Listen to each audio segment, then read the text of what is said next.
اعوذ باللہ من الشیطان اللعین الرجیم بسم اللہ الرحمن الرحیم الحمد للہ رب العالمین والصلاة والسلام علی اشرف الانبیاء والمرسلین واہل بیتہ الطیبین الطاہرین المعصومین اما بعد۔ سورہ مبارکہ نساء آیت نمبر 61 سے آیت نمبر 68 تک، 61 سے 68۔ بسم اللہ الرحمن الرحیم۔ وَإِذَا قِيلَ لَهُمْ تَعَالَوْا إِلَى مَا أَنزَلَ اللَّهُ وَإِلَى الرَّسُولِ رَأَيْتَ الْمُنَافِقِينَ يَصُدُّونَ عَنكَ صُدُودًا فَكَيْفَ إِذَا أَصَابَتْهُم مُّصِيبَةٌ بِمَا قَدَّمَتْ أَيْدِيهِمْ ثُمَّ جَاءُوكَ يَحْلِفُونَ بِاللَّهِ إِنْ أَرَدْنَا إِلَّا إِحْسَانًا وَتَوْفِيقًا أُولَئِكَ الَّذِينَ يَعْلَمُ اللَّهُ مَا فِي قُلُوبِهِمْ فَأَعْرِضْ عَنْهُمْ وَعِظْهُمْ وَقُل لَّهُمْ فِي أَنفُسِهِمْ قَوْلًا بَلِيغًا وَمَا أَرْسَلْنَا مِن رَّسُولٍ إِلَّا لِيُطَاعَ بِإِذْنِ اللَّهِ وَلَوْ أَنَّهُمْ إِذ ظَّلَمُوا أَنفُسَهُمْ جَاءُوكَ فَاسْتَغْفَرُوا اللَّهَ وَاسْتَغْفَرَ لَهُمُ الرَّسُولُ لَوَجَدُوا اللَّهَ تَوَّابًا رَّحِيمًا۔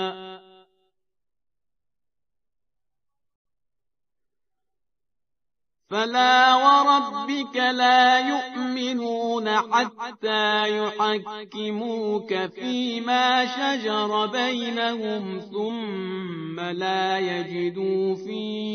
أَنفُسِهِمْ حَرَجًا مِّمَّا قَضَيْتَ وَيُسَلِّمُوا تَسْلِيمًا۔ وَلَوْ أَنَّا كَتَبْنَا عَلَيْهِمْ أَنِ اقْتُلُوا أَنفُسَكُمْ أَوِ اخْرُجُوا مِن دِيَارِكُم مَّا فَعَلُوهُ إِلَّا قَلِيلٌ مِّنْهُمْ وَلَوْ أَنَّهُمْ فَعَلُوا مَا يُوعَظُونَ بِهِ لَكَانَ خَيْرًا لَّهُمْ وَأَشَدَّ تَثْبِيتًا وَإِذًا لَّآتَيْنَاهُم مِّن لَّدُنَّا أَجْرًا عَظِيمًا وَلَهَدَيْنَاهُمْ صِرَاطًا مُسْتَقِيمًا۔ ارشاد ہوتا ہے وَإِذَا قِيلَ لَهُمْ، کہ جب ان سے کہا جاتا ہے کہ تعالوا إِلَى مَا أَنزَلَ اللَّهُ وَإِلَى الرَّسُولِ، کہ آؤ اس کی طرف جو اللہ نے نازل کیا ہے اور وہ کہ جو رسول بیان کر رہے ہیں، یعنی رسول کی طرف آؤ۔ رأیت المنافقین، تو آپ دیکھیں گے کہ منافقین روگردانی کریں گے، یعنی چہرہ پھیر لیں گے، ان کا سدودا، شدت کے ساتھ، یعنی وہ رسول کے اس پیغام کو قبول نہیں کریں گے۔ اب اس کے اندر غور طلب بات یہ ہے کہ جب منافقین کی بات آ رہی ہے تو کچھ درجے کا ایمان تو وہ ظاہر کر ہی رہے ہوں گے کہ جس کی وجہ سے انہیں بظاہر مسلمان مانا جا رہا ہوگا۔ اس سے یہ سمجھ میں آ رہا ہے کہ اصل جو ان کا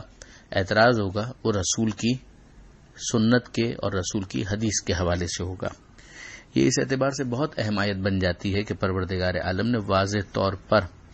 پیغمبر اکرم کے اور قرآن کے مقابلے پر آنے والوں کو منافقین سے تعبیر کیا ہے۔ تو اب اس کے بعد ظاہر ہے کہ بہت محتاط الفاظ کے اندر ہی ہم بیان کریں گے کہ ہمیں دیکھنا ہوگا کہ تاریخ کے اندر کون کون سے ایسے افراد ہیں کہ جنہوں نے حسبنا کتاب اللہ کا نعرہ بلند کیا تھا کہ ہمارے لیے اللہ کی کتاب کافی ہے، ہمیں رسول اللہ کی وصیت یا رسول اللہ کی تحریر نہیں چاہیے، جبکہ وقت بھی وہ ہو کہ پیغمبر اکرم اپنے وقت آخر یہ کہہ رہے ہوں کہ میرے لیے کاغذ اور قلم لے آؤ تاکہ میں ایسی تحریر لکھوا دوں کہ جس کے بعد تم کبھی گمراہ نہ ہو، اور اس کے جواب میں یہ جملہ آ جائے۔ تو بہرحال بخاری کے اندر اور دیگر کتابوں کے اندر اس چیز کو دیکھا جا سکتا ہے، اور بہت احتیاط کے ساتھ، ٹھنڈے دماغ کے ساتھ ان چیزوں پر غور کرنا چاہیے کہ یہ قرآن مجید کی آیتیں ہیں جو اس حوالے سے رہنمائی کر رہی ہیں کہ قرآن مین ٹیکسٹ ہے، قرآن مجید کو کافی کہہ کر پیغمبر اکرم صلی اللہ علیہ وآلہ وسلم کے فرامین کو نظر انداز کرنے کی کوئی گنجائش نہیں ہے۔ آگے ہم دیکھتے ہیں کہ پروردگار عالم یہ ارشاد فرماتا ہے فکیفا کہ کیا ہوگا، کیسا ہوگا، اذا اصابتہم مصیبہ کہ جب ان پر کوئی مصیبت آئے گی، بما قدمت ایدیہم ان کی اپنی حرکتوں کی وجہ سے، ان کے اپنے اعمال کی وجہ سے، یعنی جب وہ رسول کو اگنور کریں گے،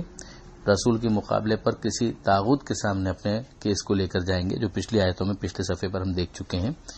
تو پھر اس کا نتیجہ کیا نکلے گا کہ یہ ظاہر ہے کہ اپنی بدبختیوں کو دیکھیں گے، شامت اعمال ان کے سامنے آئے گی، پریشانی آئیں گی، مشکلات آئیں گی، اور پھر اس کے بعد ان مصیبتوں کو انہیں بھگتنا پڑے گا۔ پھر یہ آتے ہیں آپ کے پاس اور قسم کھاتے ہیں، یحلفون باللہ، اللہ کی قسم کھاتے ہیں، ان اردنا الا احسانا و توفیقا کہ ہمارا ارادہ تو صرف بھلائی کا تھا، ہمارا ارادہ تو صرف موافقت کا تھا کہ ہم چاہتے تھے کسی طرح سے صلح ہو جائے، لیکن جب وہ رسول اللہ کو بائی پاس کر دیں گے، چاہے وہ کتنے ہی بہانے بنائیں، جب پاسبل ہے کہ رسول کی طرف جائیں اور رسول کے بعد جو اولی الامر خدا نے مقرر کر دیے ان کی طرف جائیں، تو ان کے مقابلے پر اس طرح سے کوئی کام کرنا کہ طاغوت کو لے آنا یا طاغوت کے پاس اپنی چیزوں کو لے کر چلے جانا، جبکہ گنجائش ہو تو پھر سیدھی سی بات ہے کہ پروردگار عالم کی نظر میں یہ چیز نفاق ہے،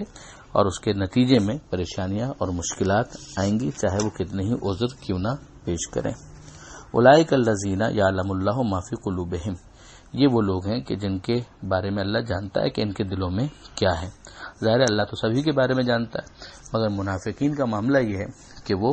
دل میں کچھ رکھتے ہیں، زبان سے کچھ کہتے ہیں، دل میں ان کی ایمان نہیں ہوتا، زبان پر فقط اظہار ایمان ہوتا ہے، لہذا ان کا یہاں پر خاص طور پر ذکر کیا جا رہا ہے۔ اب غور طلب بات یہ ہے کہ پروردگار عالم ان کے مقابلے میں پیغمبر اکرم کو کیا انسٹرکشنز دے رہا ہے، ہدایت دے رہا ہے۔ فَأَعْرِضْ عَنْهُمْ کہ اے حبیب ان کی باتوں کو نظر انداز کیجیے، وَإِذْهُمْ اور ان کو نصیحت کرتے رہیے، وَقُلْ لَهُمْ فِي أَنفُسِهِمْ قَوْلًا بَلِيغًا اور ایسی باتیں ان سے کہتے رہیے جو زیادہ سے زیادہ ان کے دلوں میں اثر پیدا کر سکیں۔ یعنی آپ اب بھی یہ کوشش کریں کہ ہو سکتا ہے کہ ان میں سے کچھ نفاق کو ترک کر دیں، صحیح راستے پر آ جائیں، واقعی مومن بن جائیں، فقط نمائشی ایمان ان کا نہ ہو، تو آپ اپنی کوشش کرتے رہیے۔ اس کے بعد ہمیں پیغمبر اکرم کا اخلاق، پیغمبر اکرم کی مروت، پیغمبر اکرم کی تبلیغ کا جو انداز ہے وہ اور زیادہ سمجھ میں آتا ہے کہ پیغمبر اکرم کا پروردگار عالم کی طرف سے جو ہدایت کا سلسلہ ہے وہ ہے ہی یہ کہ اگر کوئی اس طرح سے منافقت بھی کر رہا ہے تو پیغمبر اکرم اس سے بھی اس انداز سے گفتگو کریں کہ موسٹ آف دا کیسز میں ان کے اس رویے کو نظر انداز کریں، انہیں نصیحت کرتے رہیے اور ان کے دل میں اثر پیدا کرنے کی کوشش کرتے رہیں۔ اگلی آیت میں پروردگار عالم یہ ارشاد فرماتا ہے کہ وَمَا أَرْسَلْنَا مِن رَسُولٍ إِلَّا لِيُطَاعَ بِإِذْنِ اللَّهِ کہ ہم کوئی پیغمبر نہیں بھیجتے مگر یہ کہ اس کی اطاعت ہو اذن پروردگار سے۔ اب یہ وہی بات آ گئی کہ پیغمبر اکرم کی بھی جو اطاعت ہے وہ کس وجہ سے ہے؟ اس لیے کہ وہ رسول اللہ ہے، یعنی اللہ کے رسول ہے، اللہ کے رسول ہونے کی وجہ سے ان کی اطاعت کی جائے گی۔ یہ بہت امپورٹنٹ ہے اس بات کو سمجھنا کہ جب پیغمبر اکرم کی اطاعت اس وجہ سے ہے تو جو اولی الامر کی اطاعت پیچھے کہی گئی ہے وہ بھی اسی طول کے اندر ہوگی کہ پیغمبر اکرم کی اطاعت اللہ کے اذن سے، اور یہ اولی الامر جو ہے ان کی بھی اطاعت اس وجہ سے ہوگی کہ یہ اللہ کے اذن سے ان کو اولی الامر بنایا گیا ہے، پیغمبر اکرم کے اناؤنسمنٹ کی وجہ سے ان کو اولی الامر بنایا گیا ہے۔ لیکن اگر اب اس کے اندر لوگ اپنی چلانے لگیں تو اس کے نتیجے میں تو وہی چیز ہوگی جو بھی پیچھے آئی کہ وہ طاغوت ہوں گے، اور یہی ہوگا کہ اس کے نتیجے میں انہیں مصیبتوں کا سامنا کرنا پڑے گا، اور یہ شامت اعمال ان کی اپنی ہوگی۔ پھر آگے پروردگار عالم فرماتا ہے کہ وَلَوْ أَنَّهُمْ إِذْ ظَلَمُوا أَنفُسَهُمْ اگر انہوں نے یہ کیا ہوتا کہ جب اپنے نفسوں پر ظلم کیا، گناہ کیا، غلطیاں کی، خطائیں کی، تو اپنے نفسوں پر ظلم کیا، جاؤکا اے حبیب یہ آپ کے پاس آتے، فاستغفر اللہ اور پھر اللہ سے استغفار کرتے، واستغفر لهم الرسول اور رسول بھی ان کے لیے استغفار کرتے، لوجد اللہ توابا رحیما تو یہ اللہ کو توبہ قبول کرنے والا اور رحم کرنے والا پاتے۔ توسل کے اوپر، وسیلے کے اوپر بہت اہم آیت